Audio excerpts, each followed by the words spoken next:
العميل مش دايما عايز يشتري، بس دايما عنده مشكلة ازاي تفهم احتياجه وتكسب ثقته. في وسطاء كتير يبدأوا المكالمة كده: السلام عليكم يا فندم، أنا عندي مشروع 1 2 3، مشروع ممتاز جدا. في أول دقيقة العميل بيقفل المكالمة. ليه؟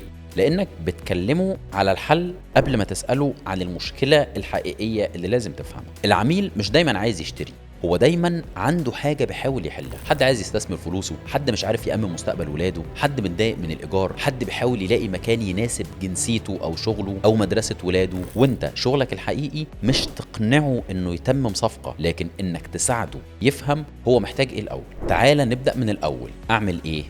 رقم 1: اسأل بذكاء مش بكثرة.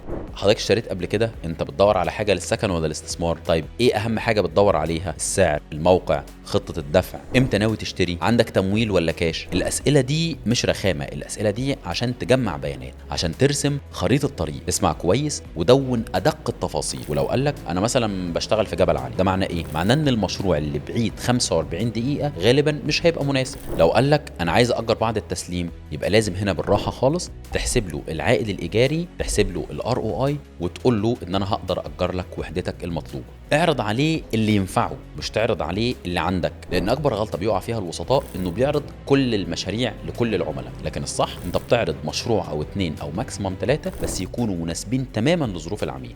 واعرضهم بمنطق اللي هو ايه: انا شفت حاجتك وده فعلا اللي انا شايفه ينفعك. الصدق بيكسبك العميل حتى لو ما اشتراش دلوقتي. لو حسيت ان مشروع معين مش مناسب، قول له ده مش مناسب. لو خطة الدفع فيها ضغط عليه، قول له لا مش هنشتري في المشروع ده. صدقني العميل مش بينسى ابدا انك كنت في يوم من الايام في صفه، مش في صف البيع. الفرق بين وسيط عادي ومستشار حقيقي: الوسيط بيفكر في الصفقة، المستشار بيفكر في العلاقة، والعلاقة الصح هي اللي بتجيب 10 صفقات بعد كده. والسوق في دبي مش محتاج ناس بيعرفوا يردوا على الرسائل بسرعة، السوق محتاج ناس بيعرفوا يسمعوا ببطء ويجاوبوا بذكاء. في الحلقة اللي جاية هنتكلم عن واحد من أهم الموضوعات اللي لازم تبقى ملم بيها في مجال الوساطة العقارية. لو عندك أي سؤال واستفسار ابعت لي أو تواصل معايا، وتابع اللي جاي عشان إن شاء الله هيبقى فيه كم كبير من الإفادة.